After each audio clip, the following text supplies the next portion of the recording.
Hi guys, welcome to episode 3. Today we're going to be looking at some new tools that I've purchased from StewMac.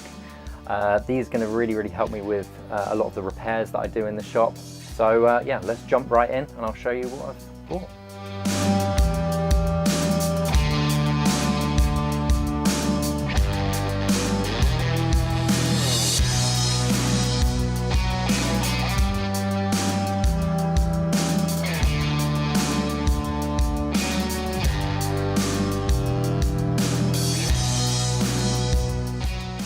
We're going to shoot through a few of these tools quite quickly, but if you have any questions, just drop them in the comments and I'll happily answer what these tools are for. So this is a fret tang cutter, and what that does is removes the tang on the fret. So what we do is we put the fret wire in, and to remove the tang, we put it in and snip that off. And what that will leave you with is with a slight L shape, which will then, once it's been filed, sit nicely into a fretboard. And that's how we get the nice rolled edges over the side of the fretboard without having to see the tangs. Alright, so this little tool is an absolute beauty. So essentially all it really does is it measures how deep your fret slot is, which doesn't seem like a big deal, but when you have a bound fretboard, it's very hard to know exactly how deep your slots are. So this goes in, you find the radius of the fretboard and slot in the slot, and then you know exactly how far your fret is going to go in. So just a really useful tool. It's something like not having a knife in a kitchen, you know, one of those sort of things. So here we have this heating iron. Now, as I don't have a guitar in at the minute that needs this doing to, I'm just going to demonstrate sort of how these would work on a guitar I'm building. So this is a Sequoia model. The fretboard is actually currently loose, but for demonstration purposes I'll just explain. So what you'd start doing typically on the fretboard is you'd start by warming this up. So this would be hot, and you'd start getting an indication that the glue is melting, and that would typically come out the side. You'd see a little bit of sort of glue squeezing out. You could get this knife and start going underneath to just start to break down the edge, and you want to be very careful when you're doing this not to obviously crack any of the lacquer that would have been around here. So as you're starting to get in there, you can start prizing away. Obviously all this section here is going to be glued, so you have to do it very gently and in sections. But essentially as you start getting under there, you can start prying into this section here. I'll remove this.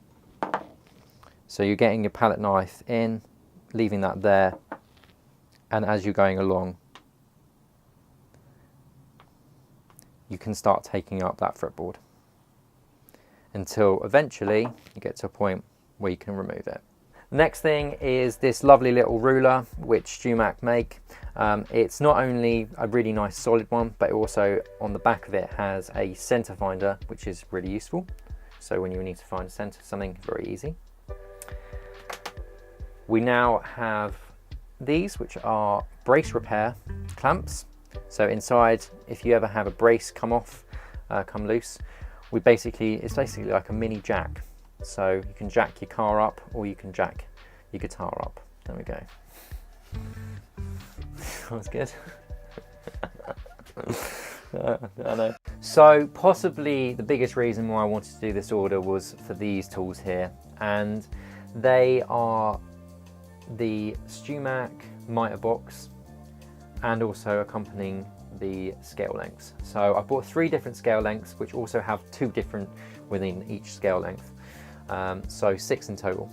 Now this is probably one of the tools that I've looked at so many times buying, and I'm really glad I've got it now. Essentially allows me to get perfect scale lengths on different fretboards, whatever I do. And the way it works is the saw goes in the miter box, and these bearings, as you can see, they line up to the size of your saw blade. Now as you're going through, there's no wobble, so you're always going to get a straight slot. And what I would do is essentially have this fretboard glued to this, and as I go along,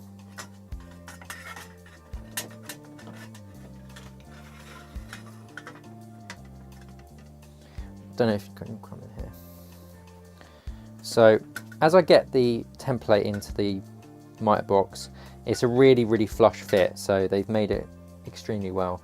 There's a pin, that's what these notches are for, in this miter box, and what that allows me to do is each time I've done a fret, I move it along to the next pin, and I'm always going to get the exact scale length every time.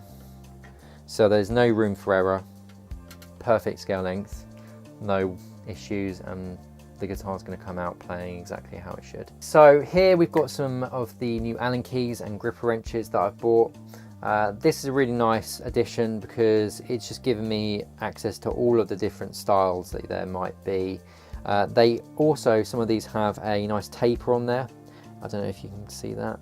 And what that will do is if you get a truss rod that is slightly old or has been used with the wrong Allen key in the past, it's sometimes hard to get the actual Allen key that you need in there. So what that does is, because it's slightly wider at the end of it, it allows me to just get that little bit of purchase on there and be able to straighten the neck if it needs so. Alright guys, so that's the end of the video. I really hope you enjoyed it, learn a bit about the tools that I use and about me. We're really looking to expand and grow so that we can take every job that comes. Episode 1's there and episode 2's there, and if you could leave a like at the end of this video and a comment, I'd love that, and subscribe and keep playing.